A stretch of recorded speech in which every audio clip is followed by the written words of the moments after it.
SSLC +2 പരീക്ഷകൾ നാളെ മുതൽ SSLC പരീക്ഷ എഴുതുന്നത് 4.26 ലക്ഷം വിദ്യാർത്ഥികൾ.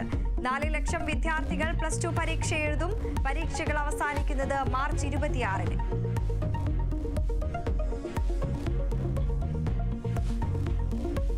താമരശ്ശേരി ഷഹബാസ് കൊലപാതകത്തിൽ പ്രധാന പ്രതിയുടെ പിതാവിന് കൊട്ടേഷൻ ബന്ധമെന്ന വിവരം. പിതാവ് TP വധക്കേസ് പ്രതി TK രജീഷിനൊപ്പം നിൽക്കുന്ന ചിത്രം പുറത്ത്. പ്രധാന പ്രതിയുടെ വീട്ടിൽ നിന്ന് മർദ്ദിക്കാൻ ഉപയോഗിച്ച നഞ്ചക് കണ്ടെടുത്തു. ഷഹബാസ് മരിച്ചത് നഞ്ചക് കൊണ്ടുള്ള അടിയിൽ തലയോട്ടി പൊട്ടി. പ്രതികൾക്ക് രാഷ്ട്രീയ സ്വാധീനമെന്നും പരമാവധി ശിക്ഷ നൽകണമെന്നും ഷഹബാസിന്റെ പിതാവ്. അവർക്ക് കിട്ടാവുന്ന പരമാവധി ശിക്ഷ വാങ്ങിക്കൊടുക്കും. സ്വാധീനിച്ച് അതിൽ പങ്കെടുത്ത ഈ പ്രശ്നമായിട്ട് പങ്കെടുത്ത ആളുകളിൽ ഞാൻ അറിയാൻ കഴിഞ്ഞത് രാഷ്ട്രീയത്തിൽ വളരെ പിടിപാടുള്ള ആളുകളാണ്. അവർ സ്വാധീനിച്ച് അവരെ മക്കൾ അവർ രക്ഷിച്ചു കൊണ്ടുപോകും.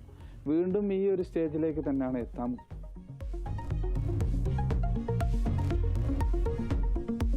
എറണാകുളം കാക്കനാട് വിദ്യാർത്ഥിക്ക് നേരെയുള്ള നായ്ക്കുരുണാപ്പൊടി പ്രയോഗത്തിൽ കേസെടുത്ത് പോലീസ്. കേസ് 6 വിദ്യാർത്ഥികൾക്കും 2 അധ്യാപകർക്കുമെതിരെ. പാലക്കാട് വിദ്യാർത്ഥിയുടെ മൂക്കിടിച്ച് തകർത്ത സംഭവത്തിൽ ആരോപണവുമായി പിതാവ്. പ്രതിയെ ജാമ്യത്തിന് വിട്ടതിന് പിന്നിൽ രാഷ്ട്രീയ സ്വാധീനമെന്നും മകന്റെ മൊഴി രേഖപ്പെടുത്തിയില്ലെന്നും ആരോപണം. പിന്നെ ശിക്ഷ കിട്ടാവുന്ന വകുപ്പ് പ്രകാരമുള്ള ജാമ്യമില്ലാ കുറ്റമാണ് ചുമത്തിയിരിക്കുന്നത്. പക്ഷെ സ്റ്റേഷനിൽ ജാമ്യത്തിൽ വിട്ടു എന്നാണ് ഇപ്പൊ കിട്ടിയ അറിവ്. അത് മാത്രമല്ല, സങ്കടകരമായ ഒരു അവസ്ഥ എന്താന്ന് വെച്ച് കഴിഞ്ഞാൽ എന്റെ മോന്റെ മൊഴി പോലും ഇതുവരെ പോലീസ് രേഖപ്പെടുത്തിയിട്ടില്ല. മൊഴി രേഖപ്പെടുത്തി യഥാർത്ഥ വസ്തുതകൾ പോലീസ് മനസ്സിലാക്കുന്നതിന് മുൻപ് തന്നെ പ്രതിനെ ജാമ്യത്തിൽ വിട്ടു എന്നുള്ളതാണ് അറിയാൻ കഴിഞ്ഞിട്ടുള്ളത്.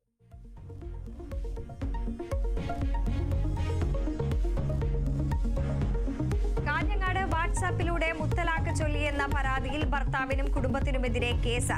ഹൊസൂർഗ് പോലീസ് കേസെടുത്തത് മുസ്ലിം സ്ത്രീ വിവാഹ സംരക്ഷണ നിയമപ്രകാരം. മാതാവിനും സഹോദരിക്കുമെതിരെ സ്ത്രീധന നിരോധന നിയമപ്രകാരവും കേസ്.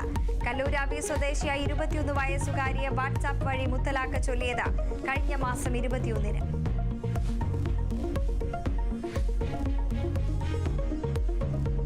കണ്ണൂർ പാനൂരിൽ കാട്ടുപന്നി ആക്രമണത്തിൽ കർഷകന് ദാരുണാന്ത്യം. മരിച്ചത് മാഗേരി വള്ളിയായി സ്വദേശി ശ്രീധരൻ. കാട്ടുപന്നി ആക്രമിച്ചത് കൃഷിയിടത്തിൽ വെച്ച്. പന്നിയെ നാട്ടുകാർ തല്ലിക്കൊന്നു.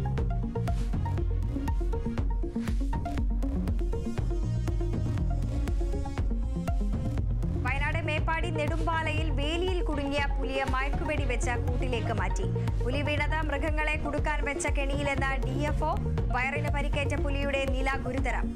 വൈത്തിരിയിലെത്തിച്ച് ചികിത്സ നൽകും.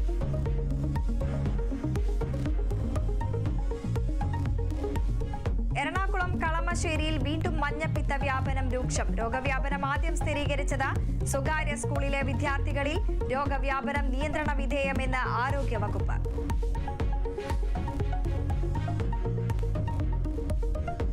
ഹരിയാനയിൽ സ്യൂട്ട് കേസിൽ കണ്ടെത്തിയ മൃതദേഹം തിരിച്ചറിഞ്ഞു. മരിച്ചത് യൂത്ത് കോൺഗ്രസ് പ്രവർത്തക ഹിമാനി നർവാൾ. മൃതദേഹം കണ്ടെത്തിയത് സാംപ്ല ബസ് സ്റ്റാൻഡിന് സമീപം. ഭാരത് ജോഡോ യാത്രയിലടക്കം സജീവമായിരുന്നു ഹിമാനി.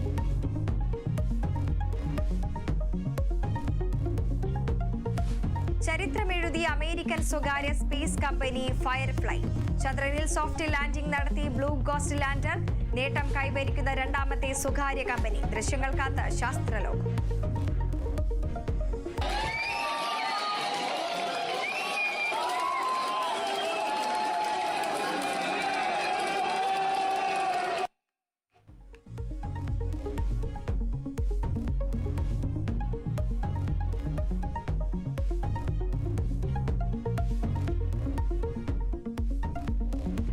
കേരളത്തെ മറികടന്ന് വിദർഭ രഞ്ജി ട്രോഫി ചാമ്പ്യന്മാർ. കിരീട നേട്ടം 1 ഇന്നിംഗ്സ് ലീഡിന്റെ കരുത്തിൽ. കേരളം സീസൺ അവസാനിപ്പിക്കുന്നത് ഒറ്റക്കളിയും തോൽക്കാതെ. വിദർഭയുടേത് 3ാം രഞ്ജി ട്രോഫി കിരീടം. ചാമ്പ്യൻ ട്രോഫിയിൽ ഇന്ത്യക്കെതിരെ ന്യൂസിലാൻഡിനെ 250 റൺസ് വിജയലക്ഷ്യം.